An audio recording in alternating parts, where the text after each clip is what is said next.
Meditation instructions by Venerable Jotika. Different day to day, sitting in a circle, something like a circle, so that each of us can see one another. Circle, yes, circle. Sit in a circle. So before the retreat, this is the last time we meet here. So is everyone coming for the retreat here? Do you have a list of people? I know one person is not here because he told me this, she was going to America. Yes, I know this man. Maybe he has to come here. Mr. Lee, well, never mind. As you know, I talk so much about preparation. It is very, very important, preparation is. Because if you really think about it, we go through life without being prepared for anything at all. So everything happens to us just by chance. And I think this is not a good way to live a life. Of course, there are many things that happens in our life which are unexpected. So we have to do something about it immediately. There are things happening like that once in a while. But mostly, if you think about it, we know that something is going to happen. At least we have a high percentage of probability that something is going to happen. Like say, what is something that is really sure to happen in our life? That, definitely sure. Definitely sure, there's no doubt about it. Are we preparing for that? And I'm going to talk about this also one day. But I wonder if people really want to hear that. Mostly I want to say things positive and encouraging, motivating people to do something good. But that is a big motivation and a big lesson. I know quite a few people who got very close to death. I took them to the hospital, so I know how they felt. They were very sick, almost dying. I took them to the hospital and looked after them.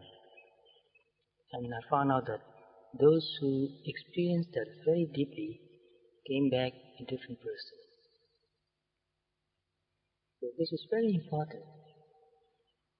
So even though we are sure that we are going to die, definitely, and we don't know whether it's going to be today or 50 years later, we don't know.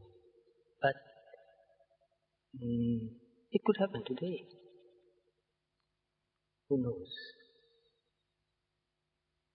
So it's better to be prepared. And this retreat also, we know that it's going to happen, because we are going to make it happen. Better to be prepared. And understand this, that your meditation does not begin on the first day of the retreat. It has begun a long time ago. So the retreat is part of the whole process. And even after the retreat, your meditation practice will still go on until you die, until the last moment. This is something I'm really preparing for. The last moment I want to know how it is, how it feels, how it's going to be, and how my mental state would be on my last moment, just before I die, 1 second before I die. I want to know that. I want to be aware of that also, and then die.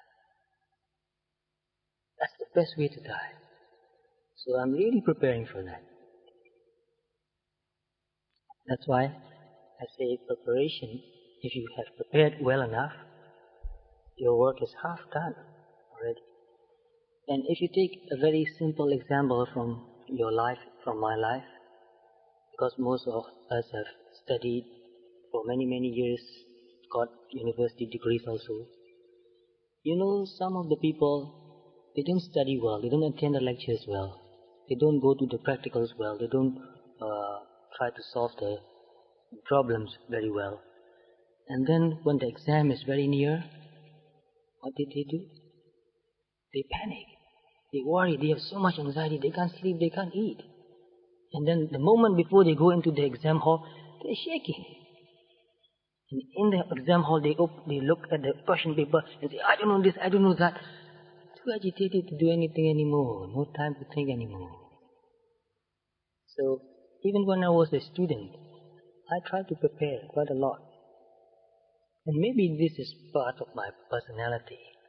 Some people want to prepare, and some people, they just want to take the chance. So to take chance is not really very good. If you take chance, there's very small probability that it will happen. So even when I was young, when I went to sit for exams, I studied very well. And then when I go to the exam hall, I took pencil, pen, ruler, identity card. That's all. No books, no papers, no notes. No need to study anymore. Too late. If you still have to study, it's too late for you. You're just making your mind more agitated and tired. You're making yourself tired. That's the time when you have to feel very relaxed. And when I went into the exam hall, I did not look at the question paper immediately. Leave it there. Just sit there and meditate for 5 minutes.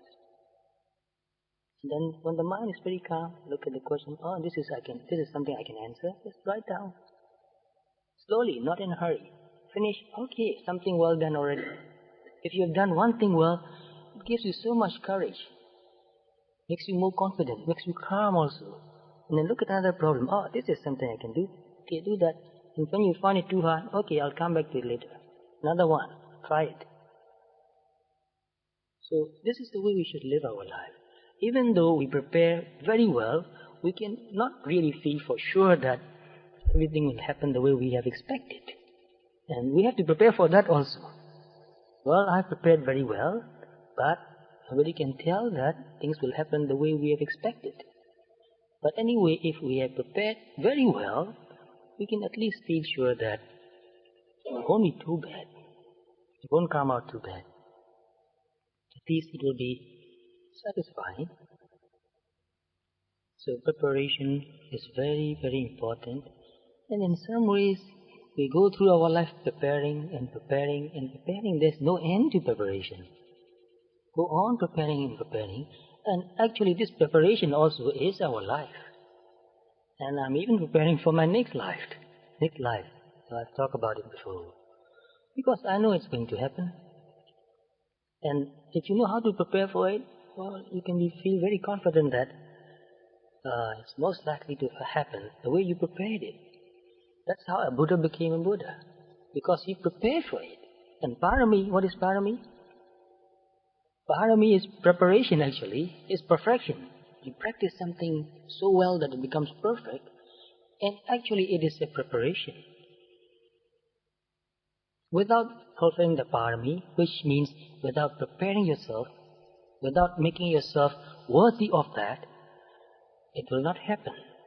So if we want something to happen, we have to prepare for it and feel that we are worthy for it. I'm ready for it.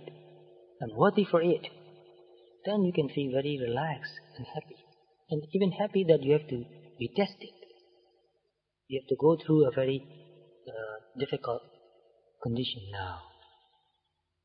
So if you are prepared, you feel very happy and excited about it. If you are not prepared, then you feel terrified. You have more anxiety, more worry. So we have prepared for a long, long time, and we still have to go on preparing for that. So this is a very beautiful Gatra. I will talk about it again later in more complete presentation. And this is something very encouraging for meditators. This is a translation of Pali verses, Gatras. The Buddha said, do not pursue the past. In Pali, it is atitam na noa gamaya. If you split the words, it will become atitam na anu gamaya. Anu becomes noa. Atitam means the past. Atitam na anu kama. Na means not. Anu means repeatedly. Kama means going. Don't go to the past repeatedly. So the English translation is very, very good. Do not pursue the past. So that doesn't mean that you should forget the past totally. The meaning is very clear if you think about it. If you really read it or listen to it carefully.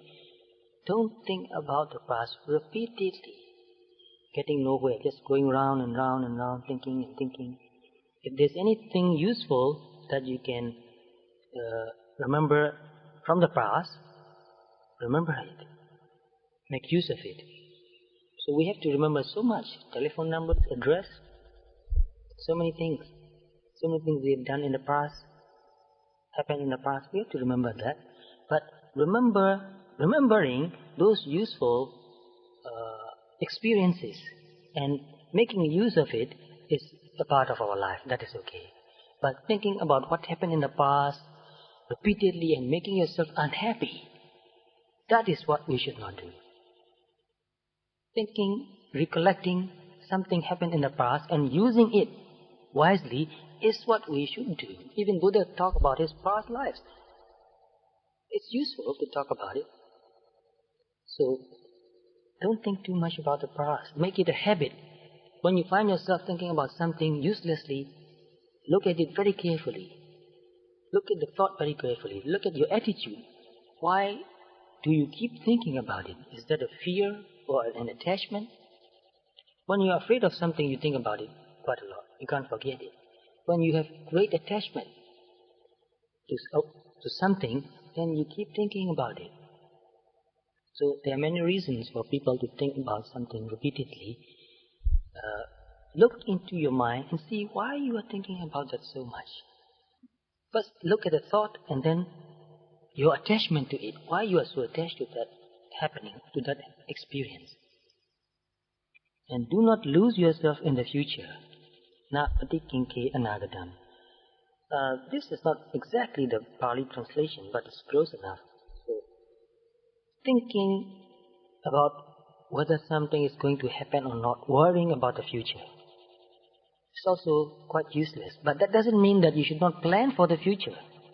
So many people repeatedly ask me, well, you talk about, or the Buddha talk about, not thinking about the past, not thinking about the future. How can we live our life?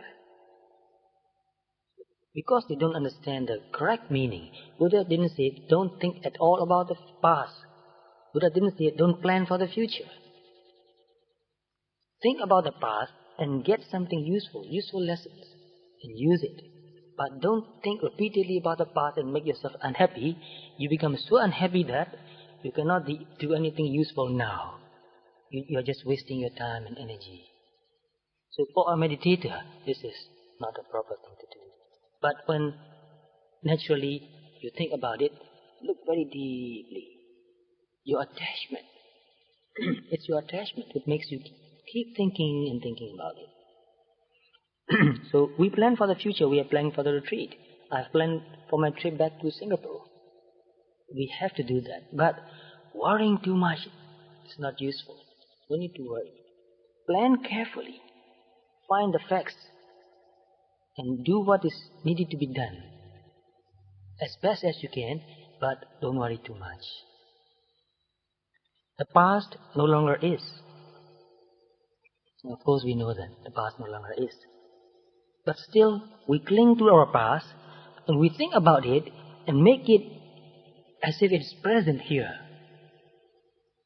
We want to think about something happened we like, and we imagine the things, and make it like it's happening now. So only thinking makes the past come into the present. We imagine the past and make it as if it is in the present, and make it real. If we don't think about it, it's not real anymore. It's not there. So it's only a memory. The future has not yet come, and we know about it too. So we prepare for it, and there may be something unexpected going to happen. And we also expect that. We expect something unexpected. And so, this is also part of our life. Looking deeply at life as it is.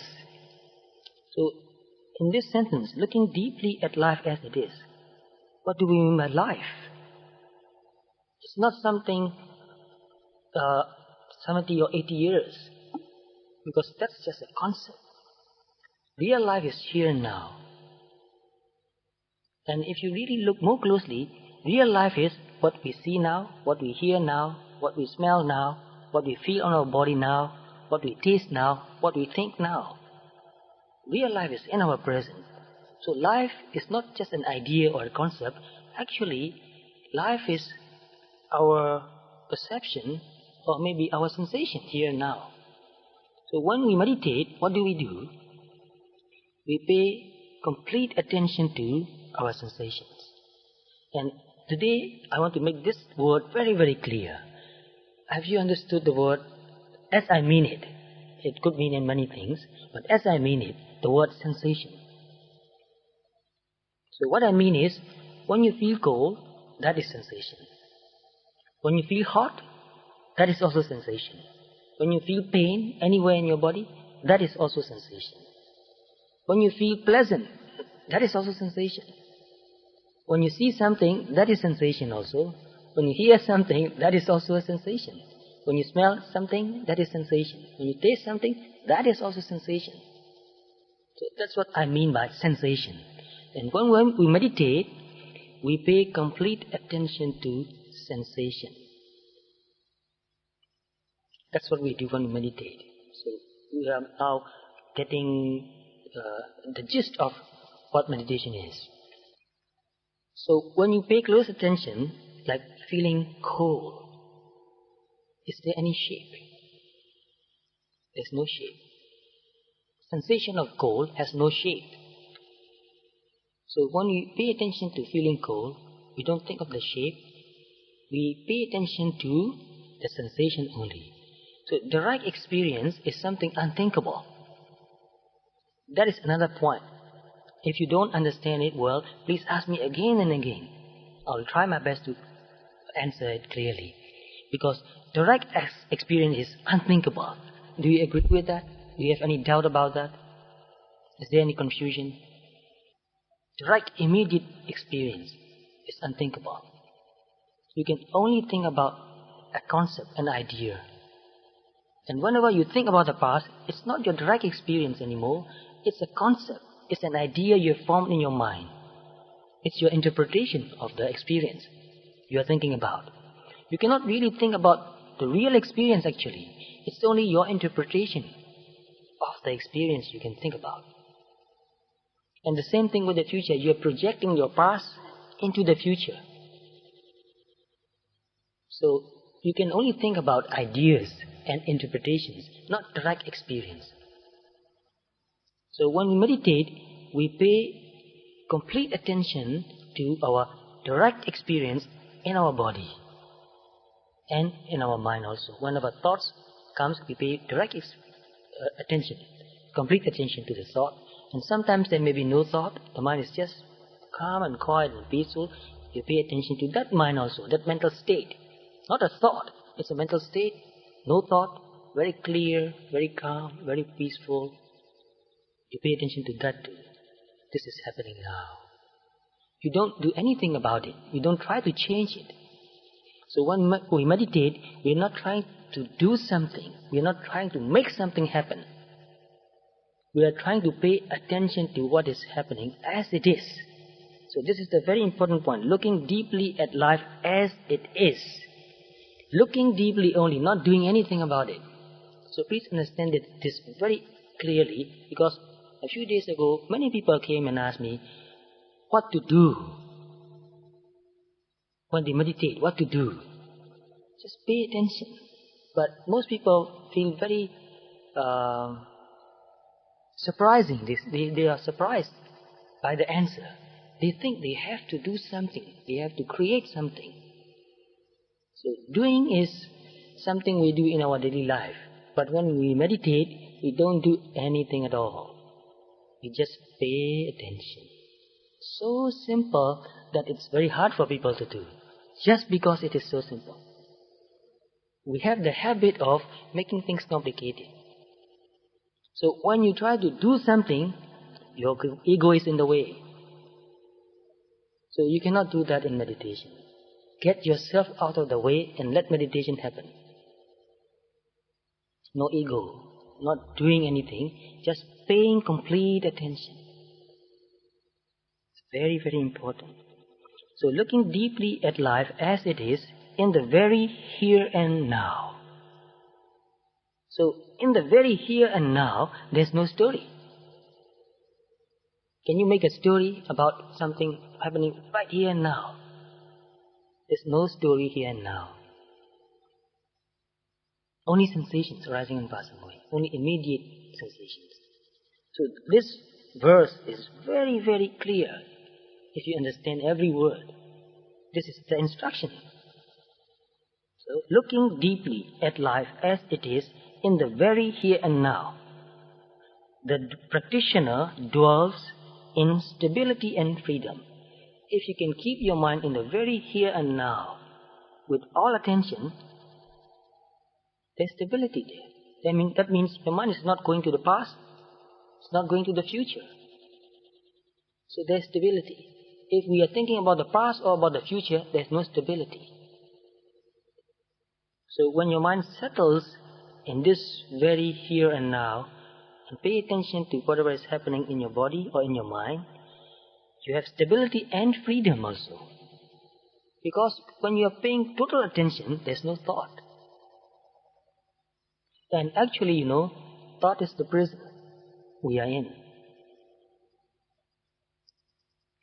So when we don't think, we pay full attention, there's no greed in the mind. Because no thought. Greed is a thought actually. Without thinking, can you make yourself become greedy? Just try it. Without thinking about a story, a person, a situation, we cannot become greedy. So greed accompanies with a thought. And the same thing with anger. Without thinking anything about it, you can't get angry. So right here and now, there's nothing to be greedy, there's nothing to be angry. So that is freedom actually. No greed, no anger. Full attention. That's why no delusion, no absent-mindedness. We must be diligent today.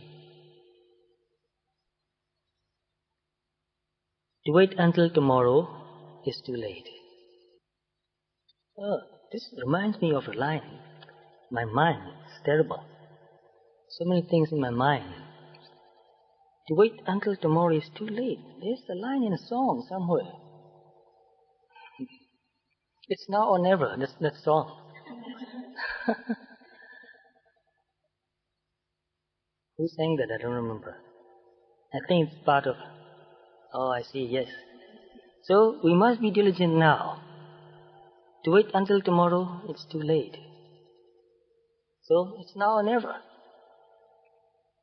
Death comes unexpectedly. We don't know when we will die. But we just believe that we will live for a long time. Oh, I'm quite healthy.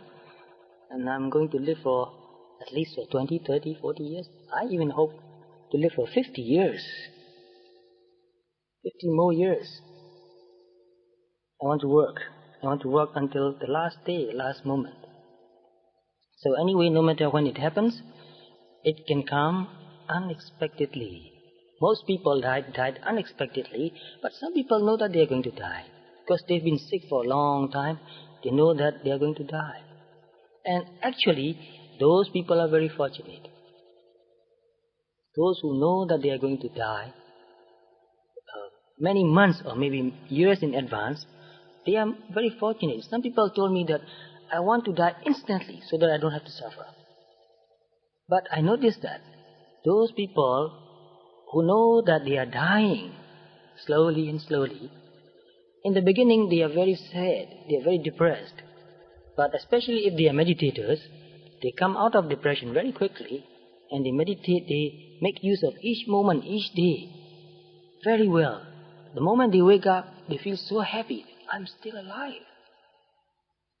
And they make use of that time very well. Whenever they meet somebody, they relate to that person with real care, real love, real compassion.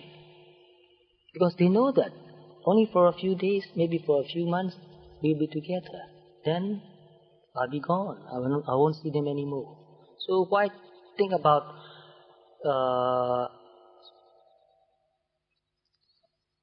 things that frustrate us? Rather think about the nice things that we can do for each other, the nice things that we have done for each other, and to treat with kindness, with respect, with honesty, with openness, being very real. This is something I am trying to do also. I don't know how you feel, but a long time, for many, many years in my life, I felt like I was not real. I was just acting a role very well. So well that everybody believed that. But you know that as long as you go on acting, pretending, you feel not real.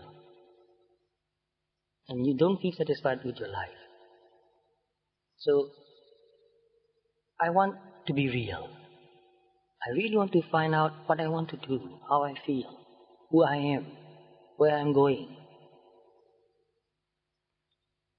So, that comes unexpectedly. How can we bargain with it? No bargaining. The sage calls a person who knows how to dwell in mindfulness. So how to dwell in mindfulness? Night and day. So night and day means always. Night and day, one, this is in quotation, one who knows the better way to live alone. So I repeat the sentence again. The sage calls a person, the sage means a wise person, like a Buddha or an Arhat, anybody who is wise. The sage calls a person who knows how to dwell in mindfulness night and day, one who knows the better way to live alone. So if we dwell in mindfulness night and day, so that means, dwell in mindfulness. Live in mindfulness. Mindfulness becomes our home. One who knows the better way to live alone. So the better way shows that there's another way, but not the better way. There are many other ways to live alone. You just go into the forest, build a small cabin and live there alone with nobody around. But that's not the better way to live alone. Although that might be useful for some people for a certain amount of time, but you cannot do that all your life. You have to be related with others. Even monks have to be related with other monks, teachers, villagers, supporters. So what does this mean? One who knows the better way to live alone. Most people feel lonely, but they don't live alone. They are just feeling very lonely, but they are not living alone. You can live alone and not feel lonely. That's what the meditators learn to do. And that's a very useful thing to learn to do. Live alone and not feel lonely. That's what we do. We live in a forest in a small place, mostly alone, but never felt lonely. Even now here I live in my room most of the time. Very rarely I come out of my room. I live alone, but I don't feel lonely. I feel connected, I feel related. So how do you do that? That's what we learn to do. A meditator learns to do that. So very beautiful, you see, very deep, very profound. That means when you are not thinking too much about the past, when you are not thinking too much about the future, when you are not feeling greedy or angry, when your mind is quiet and mindful, that means the better way to live alone. There might be a lot of people around. So in the retreat, we'll be together, sitting together. I'll be sitting with you too. But each of us alone. Because we are meditating. We are very mindful. We are not reacting. So you don't react with greed, anger, pride, envy, jealousy. Then you are alone. And the moment you react, you are not alone anymore. When you are greedy, you are not alone anymore. When you are angry, you are not alone anymore. So, when you are mindful and not greedy, not thinking too much about the past or the future, but sometimes you think about the past, sometimes you think about the future. If it is useful, that's okay. Then you are psychologically independent. And this word is very important, psychologically independent. I'm dependent on you in many ways, but psychologically, I'm not dependent on you. I don't expect you to come and make me happy. I'm happy, just the way I am. But I expect you to help me when I need something, when I want to go somewhere. I expect that. I'm dependent on you for those things. So, you give me all those helps, I appreciate that very much, but I'm not dependent on you psychologically. Psychologically, I'm independent. And that means to be alone. When you're dependent on another person, even though that person is not near you, you are not alone. So when you meditate and develop these qualities, you become alone, but you are not lonely. Try to understand the difference. There's a big difference. So Buddha encouraged monks to go and live in seclusion. But he did not encourage monks to be totally alienated. I saw that big word in the newspaper 2 weeks ago, alienated. Very sad. That's not the kind of thing Buddha encouraged. So you meditate and make your mind very calm and peaceful. No greed, no anger, no pride, envy, jealousy. That is alone. But you are related to people.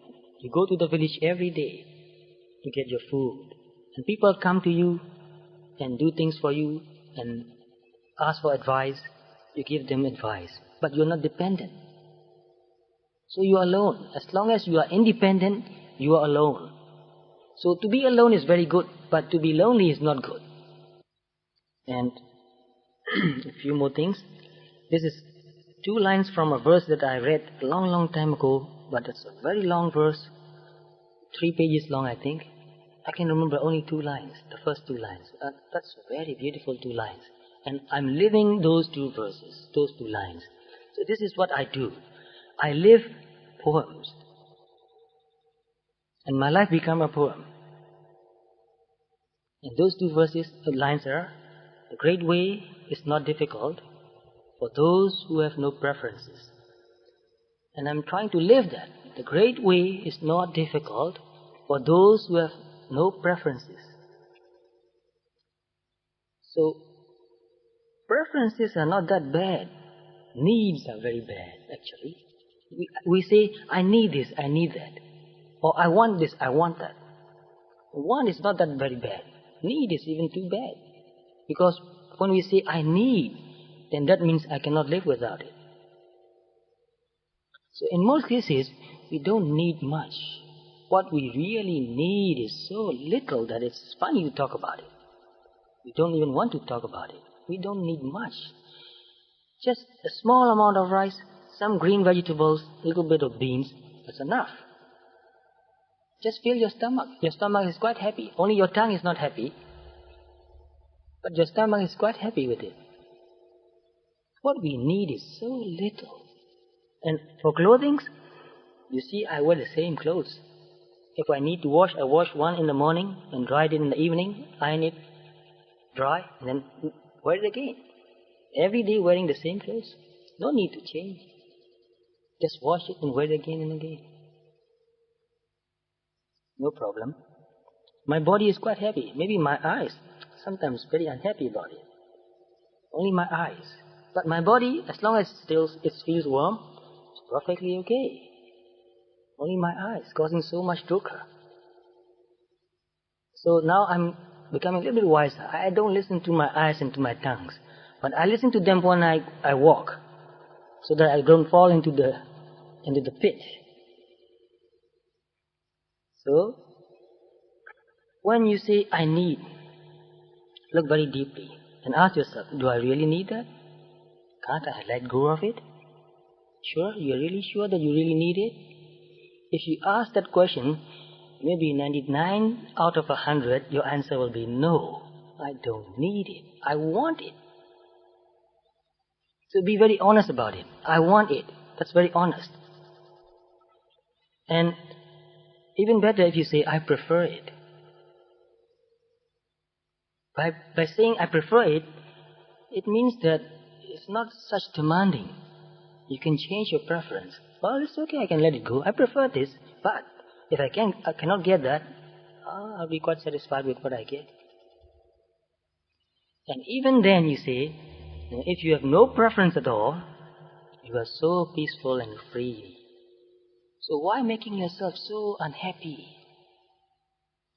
so unfree? You are letting this happen. So when we go to the retreat and meditate, you may not get so many things that you are used to getting.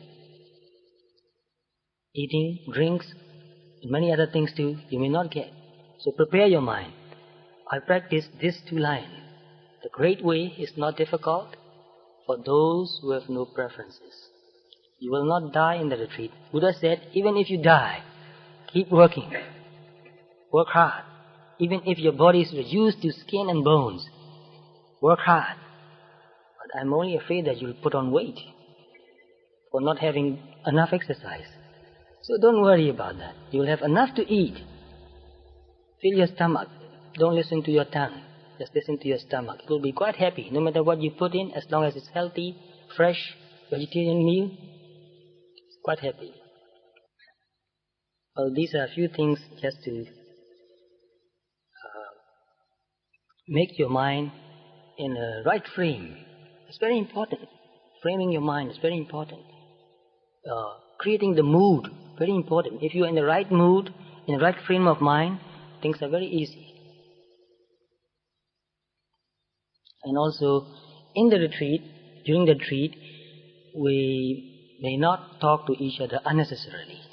When it's really necessary, we will talk. You can talk with me. And if you want to ask a question, you can ask me questions. If you do not want to ask questions verbally, you can ask questions on a piece of paper. Write it on a piece of paper and keep near my seat. I'll read it and answer the question. You don't need to put your name there if you don't want to. If you get the answer, that's enough. And if you need to talk with me personally, you'll get a chance to talk about that too. Every day, depending on the condition, depending on the situation, I'll make time. And right now, I don't know where the place would be. It's good to do that in the meditation hall, the place where we are going to meditate, because according to the plan, we have 1.5 hours to walk in the morning, 1.5 hours to walk in the evening too. That's long walking. In between also 1 hour walking, 1 hour sitting. So when somebody goes for a walk, if you have a question, I think it's suitable, we can do the question and answer in that time also. Otherwise, if it's not suitable, we'll make another time just for question and answers. And you will not be talking to each other. So I think now it's good for you to get to know each other. If you don't know anybody's name, and I want to have your names also, so that I know who you are. Because I know all your faces. I've seen you many, many times, so I know all your faces. But some of you, I don't remember the names. So each of you now here, feel that you are friends. Feel that we are brothers and sisters. And this feeling is also very important, Just practicing mindfulness vipassana practice alone is not enough. Please understand it, it's not enough. So we need to practice more than that. Practice loving kindness, metta meditation. And with that also comes compassion also. So the two are so close. And also we reflect on the qualities of the Buddha, which makes the mind so calm and peaceful and pure also. When we think of somebody pure, our mind, our heart tends to become like that. We can let go of more and more. When you think of the Buddha, his freedom, his purity, his wisdom, his compassion, instantly you want to become like that. So just wanting to become like him makes you let go of other things that are hindering you. So again, along the way, in the process, we will practice that too. For only a few moments, a few minutes. So when we practice metta meditation, it's not just words. We think of each other, each person, and radiate our kindness. Any kind of kind thoughts, we radiate on each other, so that we feel very friendly and secure and relaxed. So, get to know each other. I think most of you know each other already. So we are already friends, or you may even feel like we are brothers and sisters. We are a family. This feeling also makes you feel very secure and relaxed. Very important. So one meditation helps another meditation. Mindfulness helps you become more mindful, more peaceful, more sensitive. That helps you to become more loving, more kind, more considerate. So we need to be very considerate. So many people living together in the same place for so long, for 9 days. So it's not really, if you have not prepared properly your mind, it can cause a lot of friction, a lot of frustrations. Even two people living in the same place. You have to be so patient, considerate, so forgiving, so understanding. Small things may happen every now and then and irritates you. And you keep thinking, oh, that person. I wish that person hadn't come to the retreat. He said he's going to come and sit and meditate. Look, he's moving every minute. So many thoughts will happen in your mind. And if somebody eats, I know a lot of people told me directly. They eat together and they come and tell me, that person is so greedy, you know. He took so much of the nice things. All the dessert, he ate the whole plate. Things like that happen, you know. It's quite human to happen. So many things will happen. Even closing the door, banging the door. Sometimes people forget. Even I forget. Sometimes I just bang the door. Boom! Such loud noise. And I felt very ashamed. I was so unmindful. Although nobody was around actually. So it's very important to feel that we are helping each other. We are supporting each other. So every moment, every day, a few moments in our sitting, we radiate our kindness, loving thoughts, understanding, forgiving, making feel each other very safe and secure, so that you don't feel judged. If you do something wrong, you know that, nobody will be upset about it. We know. Sometimes we forget. So get to know each other now. Feel that we are part of a big family. So this is metta. Metta doesn't mean just thinking, may all beings be happy and, that person, accepting him. In Burma, they have a verse for that. I forgot the whole verse. They say, Jabo chintan chiga mapa. Jabo, bad bird, chin, mosquito. Ta means body lice. Chiga means a crow. Accepting all those creatures, may all other beings be happy.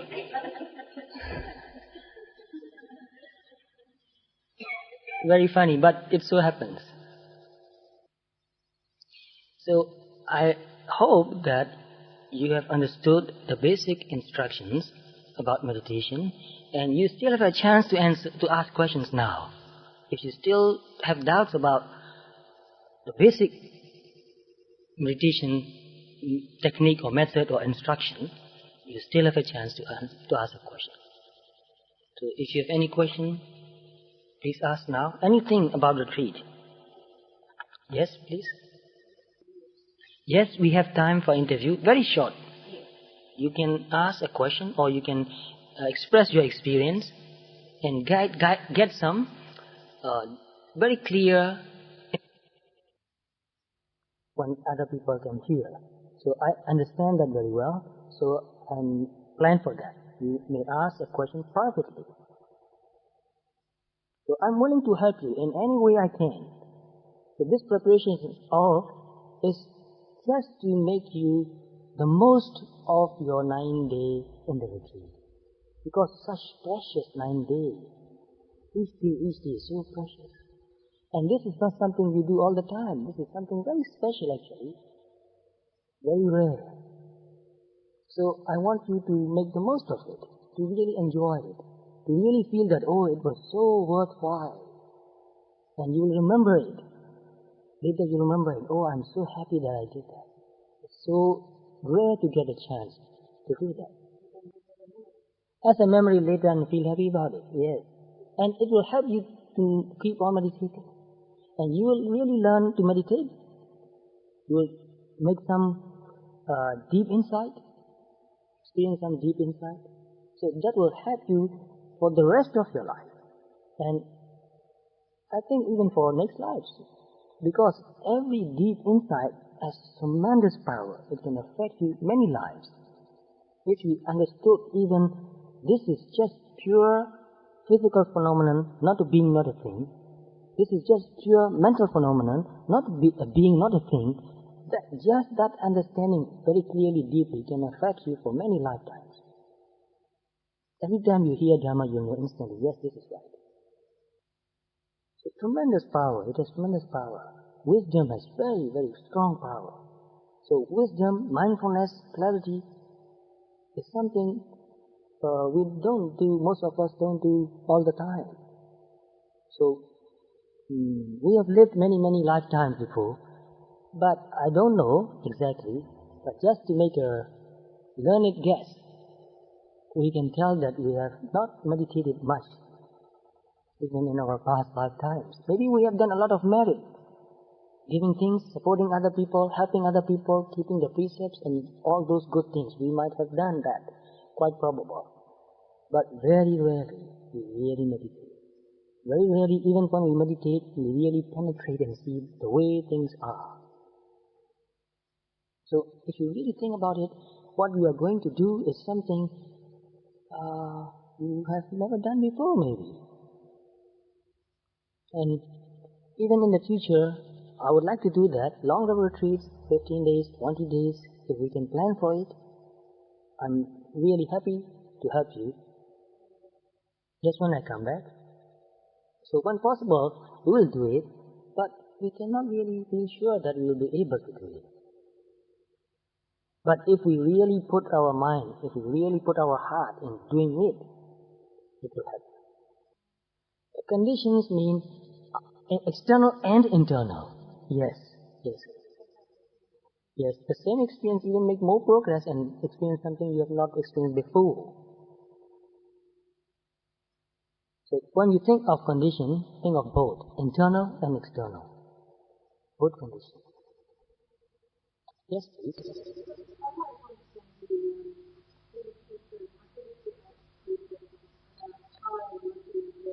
Mm-hmm. Mm-hmm. Uh, People take a lot of pride in their seat. And in most cases, the seat shows who they are. So, to give you an example, I'll tell you that some people told me, in some offices, if you go into the office room, just the size of the office tells you who this person is. And if you see a pot plant in the room, and the rarity and the expensiveness of the pot plant tells you who this person is. The boss. And if there are more pot plants, then he's a bigger boss. Not enough room any left, just the whole room filled with pot plants. So that means that we take so much pride in what we wear, in the seat we use to sit or to sleep. And we discriminate each other by using different seats. So you shouldn't sit in that chair, that's for somebody special. So when we take 8 precepts, we make ourselves deliberately humble. We don't show off with our clothes or with our seat. So no high luxurious seat. It affects our mind, actually. And 8 precepts also, I'm glad that you mentioned that so that I get a chance to do that. 8 precepts is not to deprive you of your necessity. It helps you to meditate, to make your life more simple. And if you are not used to keeping 8 precepts, you may think that, oh, it's so hard. But if you are willing, even though if you are not used to it, if you are willing, you'll find that after the second day, it's okay. Only the first day you feel like you're missing something. Yes, the meal. You can drink a lot of juice, and if you are used to doing that, then you don't even feel the need to drink anymore. Just water is enough. But it's okay. You can drink juice. Have a big meal for your breakfast and another big meal for lunch. So after that, in the evening, drink juice. And drinking juice is good for meditation also. Liquid food doesn't make you feel very heavy and tired. It gives you a lot of energy, feels very light. So to make your life simple, to save time also, it's very important. Think about it, how much time we spend to eat. When I eat, it takes about 15 minutes. I give myself 20 minutes, but in 15 minutes I finish eating my meal. When I think about how much time people spend for cooking, I thought, why so much time just to cook? Just boil, put a little bit of salt and oil and eat it. Just spend 10 minutes to cook and 10 minutes to eat. So it's okay to eat so that you have enough energy to keep yourself healthy. But don't spend too much time, too much thinking about food. I did that also when I was young. Whenever we meet each other, we will talk about this and that, and I don't know how the conversation slips into food. Again and again about food, what we ate this morning. Then after a while we notice that, hey, look, whenever we meet, we talk about something else and we end up talking about food. So it's a big part of our life. We need to eat. Our body needs to eat. So we are not depriving ourselves or destroying or ruining our health by not eating. We are eating enough. And there are a few things here also. Valuable things also. Don't bring anything valuable. It just worries you too much. Is there any more questions? Please ask more questions now. Actually, dairy product is considered a kind of food. Only fruit juice is actually allowed. Vegetable juice, fruit juice. Plain tea, I think, is okay. Yes, black tea is okay because honey is allowed, cane sugar juice is allowed, coconut water is allowed. Very nutritious. Orange juice, even banana juice. Actually, banana juice is very wholesome food, actually. It has got a lot of protein, carbohydrate, vitamin B, and a lot of minerals. You can live on banana for many, many days without becoming unhealthy. Yes? Who's going to ask first? Two together. Okay, you ask now. You get the first chance.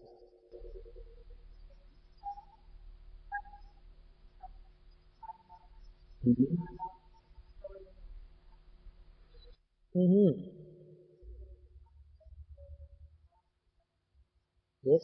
So back to the main point is to make your life very simple. That's the main point. You don't spend time to cook. So from my point of view, even drinking soy milk is okay. You don't cook, you just pour some milk and drink it. But for dairy product milk, you need to cook, I think. Anyway, the main purpose is to make your life very simple. Just to let go of something. To let go of your craving for food. And you know anything about the King Melinda? Yes, you know that. Yeah. Sometimes he kept 8 precepts. He was the one who asked so many questions to Melinda, Venerable Melinda. Venerable Nagasena, so thank you. So the king's name was Melinda, or Minanda. In Pali I found Melinda. And he asked a lot of questions to the Venerable Nagasena. Yes. And this king, you know how careful and how wise he was? Before he asked the Venerable Nagasena the questions, he kept 8 precepts for about a week, and live in a very simple room, not in the big decorated palace room, in a very simple room, and he wears wore simple clothes, and even he covered his hair with something like this, very simple, just to cover it, not to make it beautiful, and kept 8 precepts, meditated for a while, and then he asked a question. When you prepare yourself like that, your mood, your perspective change. You don't feel like you are a king anymore.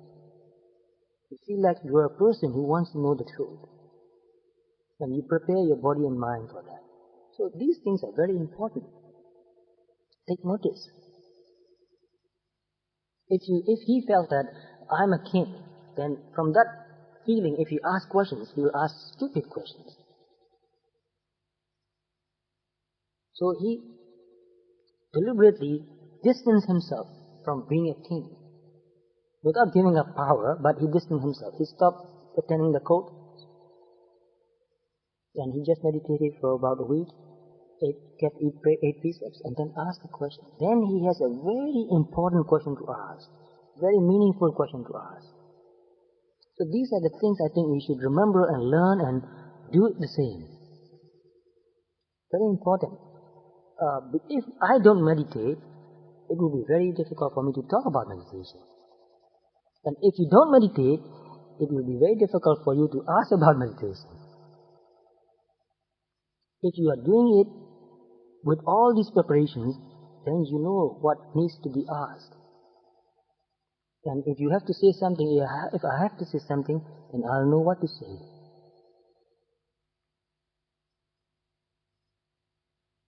Yes, now your question.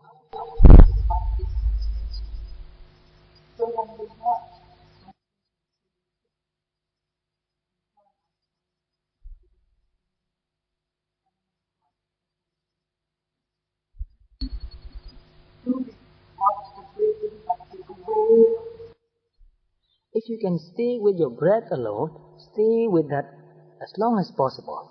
And when some other sensations in your body becomes very strong and attracts your attention, so naturally the mind will go there again and again.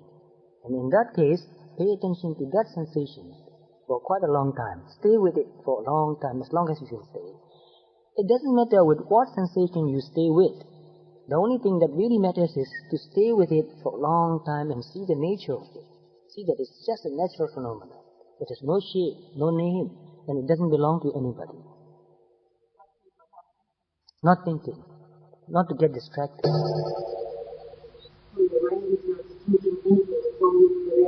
Yes, that's right. You've got the idea very clear now. When you are aware of that sensation, eventually it disappears. Yes, it might disappear. Sometimes it might not disappear. Most of the time it disappears. Yes. When it disappears, then back to breathing again. Sometimes, even breathing disappears. Only very clear, peaceful state of mind is there. Then you pay attention to that. Nothing's there anymore. No bodily sensation, no breath even. Although you are still breathing, but it becomes so subtle that it cannot come into your awareness anymore. And also because you are paying more attention to your mental states, the more you pay attention to your mental states, the more you get absorbed into the mental state, and your mind stays in your mind. So your body disappears from your focus. Disappears from your focus, so you are not aware of it anymore. You don't feel anything in the body. You can only feel the mind. It's very clear, very calm. Sometimes a ripple, something like a ripple comes. You can see that, feel that, it goes away. Stay with that also. But it happens only in the later stages. Yes, please.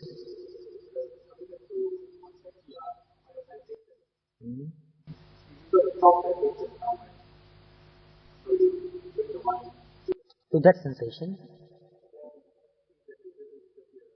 Stay with it as long as you can. Stay with it.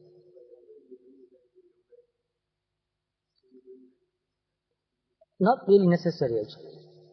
If you can stay with that sensation, stay with it. Because this is just another sensation. Breath is also one sensation. But we choose breath because it is always with us. Other sensations, they are there sometimes, they are not there sometimes.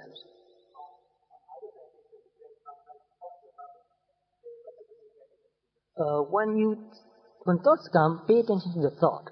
But if you can pay attention to the sensation completely, that is good enough. Whether you pay attention to your breathing, which is also a sensation. When you breathe in and out, it's a sensation you're paying attention to. It's not the in and out direction. It has no shape. You are not thinking about the breath. You are paying attention to the sensation happening while this process of breathing is going on. Breathing in, you feel something, sensation. Breathing out, you feel something, that sensation. So even when you are breathing in and out, you are paying attention to the sensation. So this is one of the sensations. Because it is so natural and it happens all the time, we take it as our focal point. But when another sensation happens in the body, we pay attention to that, and if you can stay with that sensation as long as it lasts, keep doing that. We don't say that this is better than that. Because only in samatha meditation, you have to stick to one object. With vipassana meditation, you can switch from one object to another as long as you don't think about it. As long as you don't think about anything else. You can pay attention to any sensation and stay with it as long as possible. And when it disappears, come back to your focal point. And sometimes it doesn't disappear. Like say, for example, pain. It becomes more and more painful and more painful. After a while you think that, I can't bear this anymore.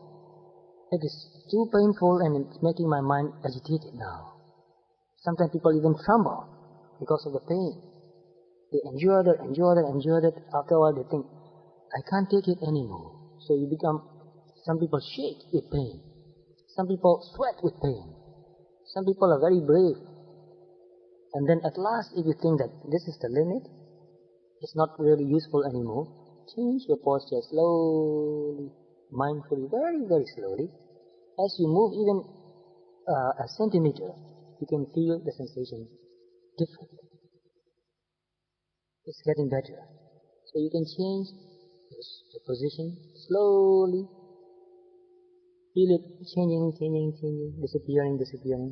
And then you find another position which you feel comfortable. And you can see also your mind become more relaxed. Because when you are feeling pain, naturally your mind becomes very tense. Now your mind becomes also very relaxed.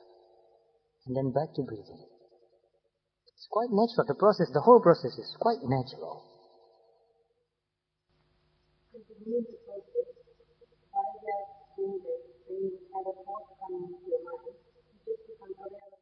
Right? Just see that thinking. Sometimes thinking about food, sometimes thinking about home, sometimes thinking about work, sometimes thinking about friends. You just notice that thinking and enough. Back to breathing, back to sensation. Later in your meditation, you can just stick with the thought, but that happens later. For a beginner, if the person stays with the thought, it just goes on and on with no ending. But after you've developed some samadhi, if you look at a thought, you can see it very clearly. Each word going in your mind. It's like talking inside. You can even hear it. One word after another. And if you become really exact on the point, it disappears. Stops. No thought anymore. And when there's no thought anymore, if you can see the mind with no thought.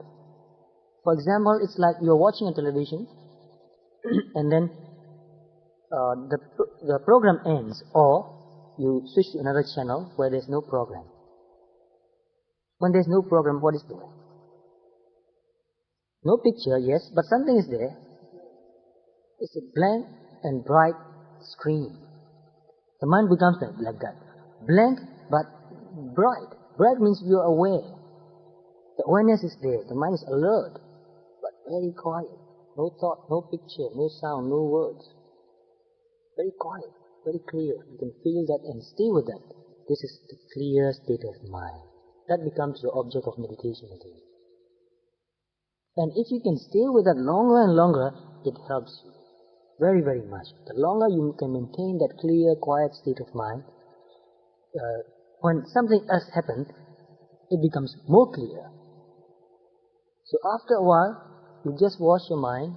You begin with breathing for a few minutes, and then you pay attention to your body also.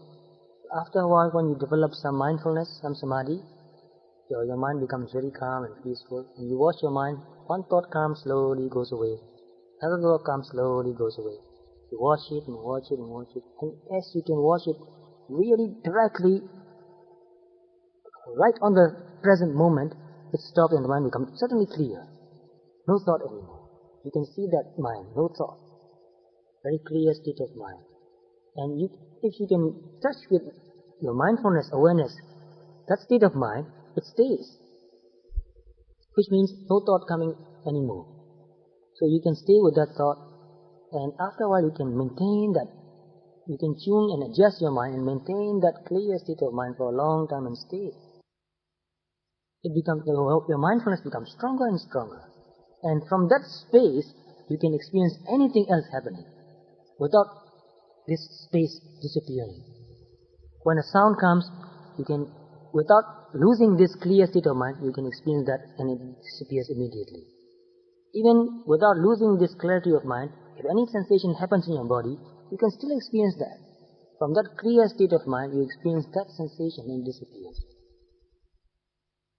But that also happens in the later stages, not in the beginning. So it's very natural. You stay with what happens. Even when unpleasant sensations or some kind of disturbing question also comes. A question coming again and again, what is this? What is this? What is that? What shall I do now? And if you pay attention to the question, after all it disappears and you feel that, no, you ask any question. Whatever comes next, that just pay attention. It disappears and another thing comes, pay attention. So if you are willing to do that, then just go on doing that. You don't need to do anything else. Just pay attention to whatever comes. Whatever happens in your body or in your mind happens to be observed. So everything happens to be observed. And all you need to do is to observe it, to look at it, to pay attention, to see what it is. Don't need to change it. Don't need to push it away. Don't need to create anything. Very, very simple. If you can do that, your mind becomes very calm, very still. You're not doing anything at all. That's a kind of samadhi. Very calm. And sometimes nothing is happening. The mind is very calm and clear. You can see that mind more and more clearly, more and more clearly. You can see that it's very calm. You experience calmness. You experience samadhi again. This is samadhi. The mind is bright. It's like a flame. It's like a candle in a cave. Very deep cave with no wind, no air. There's air, no wind. So it's very still. You light a candle. It's burning bright, but the flame is so still that it's like painted. So you can sometimes feel your mind like that. Very calm. Not a move at all. And sometimes you feel your mind very tranquil. That means cool, very cool. You can see that sometimes you can feel that it's so balanced that you don't have to do anything at all. It's just balance. So much equanimity.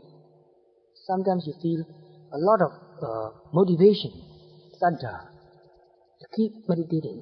We don't want to get up. We don't want to go out and do anything else. We just want to go on meditating. Sometimes you even tell yourself, I can sit like this forever now. If the mind stays like that, you really can sit forever. Only sometimes it becomes weaker again. Naturally, things change always.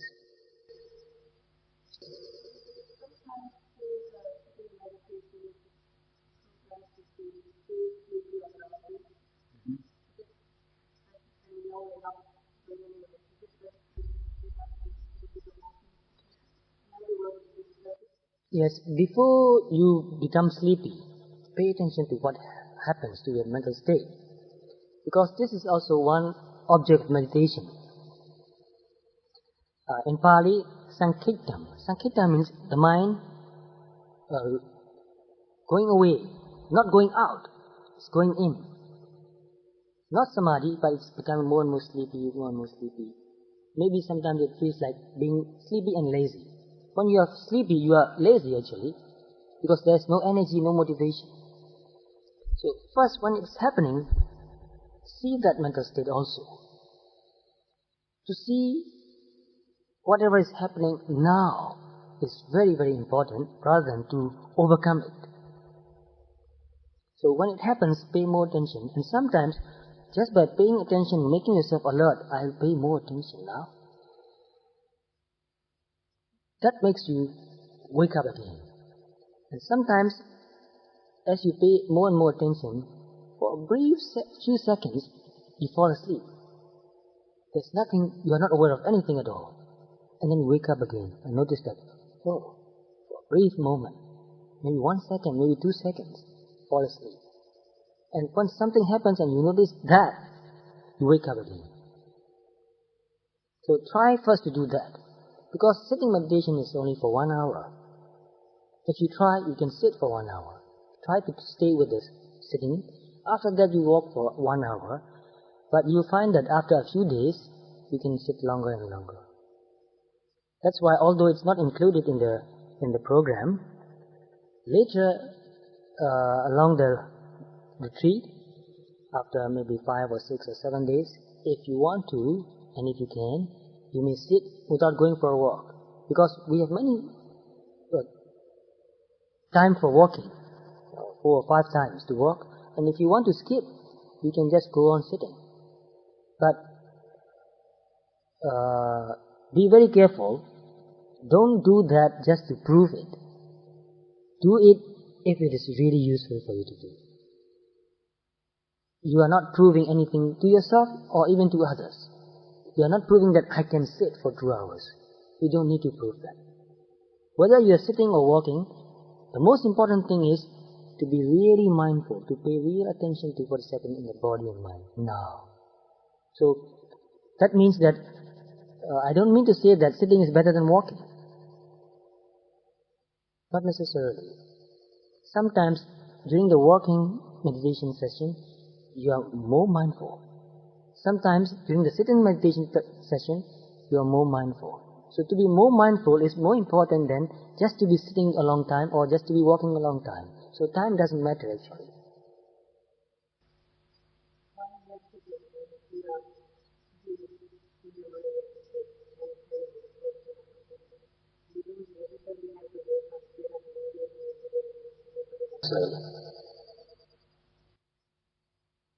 If you can stay, and if you're willing to stay, stay.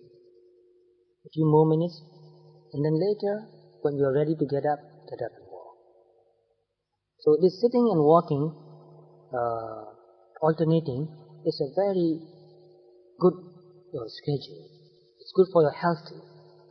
If you just sit for too long, sometimes your body and also your mind becomes very dull. But as I said, after a few days, if you like to sit longer, sit longer. It's alright.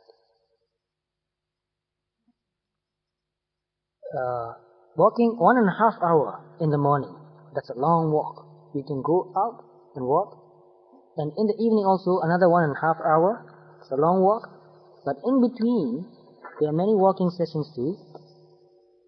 7 to 8:30, that's one long walking. And 10 to 11, 1 hour walking. 1 to 2, 1 hour walking. And 3 to 4, 1 hour walking. And that's tea and walking together, 1.5 hours. So you just drink a cup of tea. It'll take for 5 minutes. And then go for 1 hour and 25 minutes walking. After a while, naturally, which is naturally happens, you tend to sit more and more. You get very calm and peaceful. You just sit for more, 1 hour, 1.5 hours. And sometimes some people, later in the retreat, especially when they are doing long retreats, sit for 3 sessions together, because 1 hour sitting, 1 hour walking, another hour sitting. So if they don't get up for the 1 hour walking in between, they can go on sitting for 3 hours. Some people do that. You are not required to do that, but some people like to do that, and they do that. And 7:30 onwards, sitting or standing. So standing meditation is also good, necessary. And in some cases, here also 9 to 10 a.m., sitting or standing. You may stand also. It's okay, no problem. Equally good if you can do that. Just stand somewhere with the whole body as relaxed as possible, your arms very relaxed, just there, and maintain the posture standing, and just meditate just like sitting. But in the beginning, you may find it hard to stand for half an hour. So just stand for 15 minutes, and then when you feel ready, sit down slowly, quietly. Try that. Well, don't expect anything. Yes. Walking. Actually, after walking for about an hour, and you go and sit, if you do walking meditation really mindfully, and after walking, if you go and sit, that sitting is very good. Because the samadhi, the mindfulness that you have developed during walking helps you even more while you sit. So, no matter what happens, try to do both regularly, without preferring one or another. See what happens. And if something becomes especially important, then we will discuss about that later. But first try to sit and walk regularly. So try to be in the schedule. If it is really useful to do one thing more than another, then we can discuss about it too. Anything more you want to say? Anything more? Yes?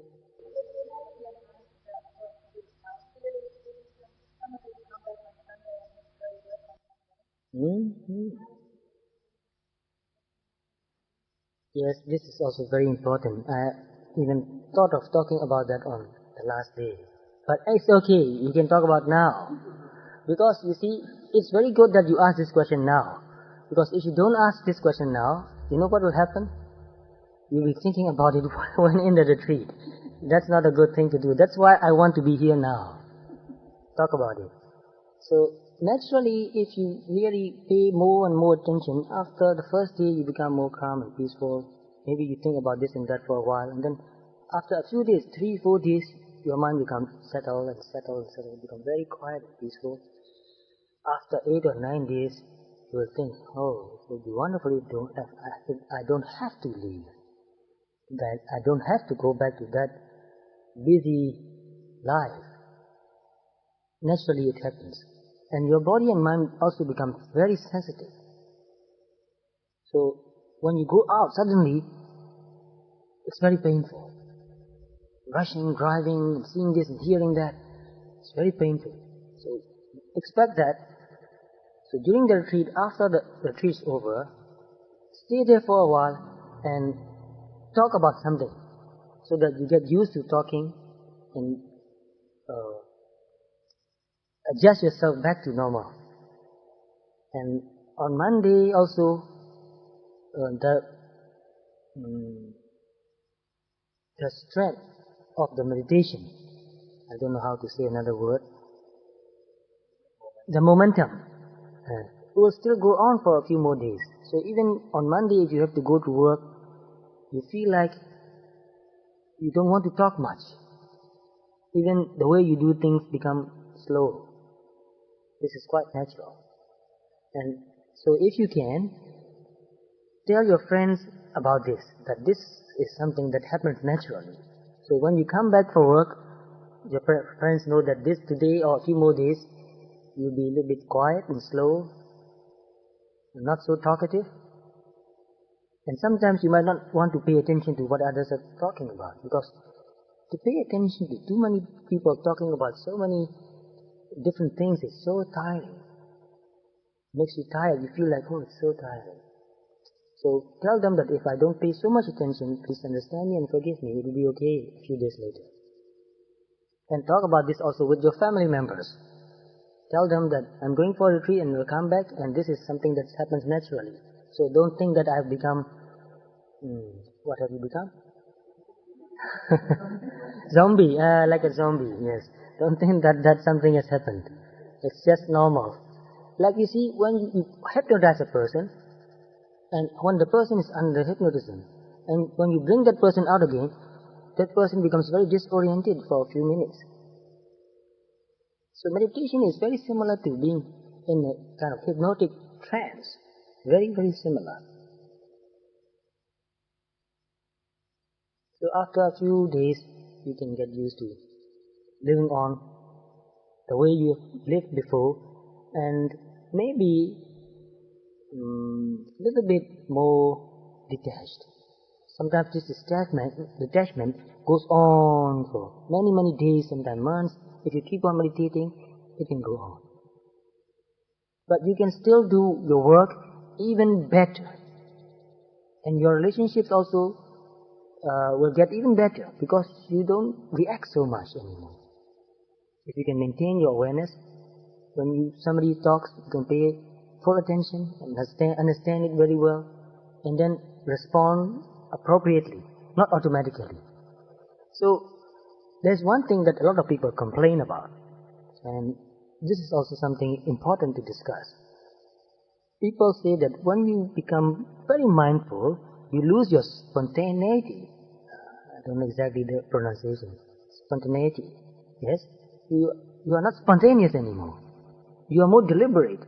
Before you say something, you think for a few more seconds. Before you just stop, flip, without thinking about it, you don't even know what you are talking about. But after that, as you become more and more mindful, before you say something, you think about it, sometimes you just won't say anything anymore. It's not necessary. So people around you sometimes think that, looks like she's going to say something, but don't know what happens. You know that what you are talking, what you want to talk about, and you see this and you thought, not necessary. Just stop. So these are a few things that we need to know. Maybe this becomes a kind of difficulties in your life. But as you go on with full confidence, keep on meditating, later it's not a problem anymore, and your life becomes even more meaningful, more structured, more disciplined, less agitation, less waste of time, less waste of energy. And you don't get interested in too many things also. Even wearing too many things, going here and there too much, you lose interest. Because these things are not really necessary and not useful actually. I don't know why people think they have to be doing something. They have to keep themselves busy all the time. This is becoming an addiction, a disease actually. Why do you need to do so much? And many people these days, especially in the West, when you are not busy, they'll say something's wrong with you. They'll think, why? You are not doing anything? What do you do in your weekends? Oh, nothing, just stay at home. Oh, you did nothing? Just stayed at home? Something is wrong with you. Nothing is wrong. They are just crazy about rushing from here and there, and you are not. You are sane and they're crazy, and they think you are crazy. But be very patient and kind. Just understand them. So that's what I mean, when you develop your mindfulness and concentration and deeper understanding, your world becomes different. You become different also. But because you are the one who is developing and growing, you need to be more patient and understanding and kind and forgiving. So understand other people and forgive them, even though they don't understand you. Many people told me that you try to understand us and we feel that you understand us. Don't you feel that you want us to understand you? I said, yes, if you understand me, I'll be so happy. But if you don't, well, I can understand that too. We want understanding from each other. Misunderstanding is also very painful. So since we are the one who are trying to meditate, developing mindfulness, kindness, and from that deeper understanding, insight, we try to understand others too. So with that understanding, your life will not be a problem actually. In the beginning, they may not know how to adjust to your change of behavior. So in some ways you can help them. Anything more you want to discuss about this point? Yes, when it comes up during the last day, just before the meditation, we can talk about a few things, just to conclude the session. That's why it is very important, the last day after the last sitting meditation, actually it is for sitting, it will be a kind of discussion again, some kind of clearing the things, to make it feel like this is the conclusion, the beginning and the conclusion. So this is another thing. When you do something, make it complete, like drawing a circle. Make it a complete circle. If you draw a circle and leave a small part disconnected, when you look at it, it doesn't look beautiful. When you complete it, you feel that completion. Very important to make it complete. And also, make a determination. And this determination is a very useful tool also. One of the 10 paramis is the parami of determination. Adhitthana parami. So, adhitthana, what does that mean? The Pali language and Pali word is very interesting, very profound. Every word, when I look into the deeper meaning, it's very profound. The word tha means stand. Adhi means strong. That means to stand firm. So you are very strong, you stand firm. This is what I'm going to do. You take a stand. And even in the Western world language, they use this idiom, to take a stand, to take a firm position. It's very important. So not to be wishy-washy, not to be lukewarm. It's very important. So when you want to do something, first you learn about it very carefully. Yes, this is what I'm interested in doing. When you learn enough, then you decide, I'm going to do this. And after you have decided to do it, don't change your mind anymore. Because if you change your mind again and again, it becomes a habit. Especially when things become difficult, people tend to give up. Oh no, it's not working anymore, it's not useful anymore. Sometimes the mind becomes very tricky. Gives you very good excuses. More excuses, more excuses. Sometimes it will say, it will harm your health, take it easy. Or just stop for a while, you can do it later. Just take a break. The mind is so tricky. The mind means this defilement, this laziness. It's a kind of craving also. So, make a firm determination, I'm going to do this. And go for it. You will not die in 9 days. Nothing will happen. Actually, you feel even more healthy, fit, happy, peaceful. Only after a few days, only the first few days, because you are not used to sitting so much, you might feel some pain in your back or in your knees. Minor pain. I have a slip disc. I can still sit for hours. It's okay. Even with the slip disc, when I had that first happened, it was so painful. But even with that, I can meditate. And it went away slowly. But it took 3 months.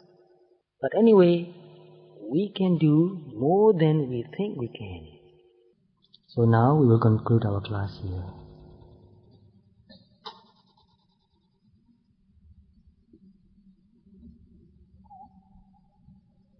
So let's pay honor to the Buddha who is really worthy of honor. I honor the Buddha by the very practice which leads to liberation. I honor the Dharma by the very practice which leads to liberation. I honor the Sangha by the very practice which leads to liberation.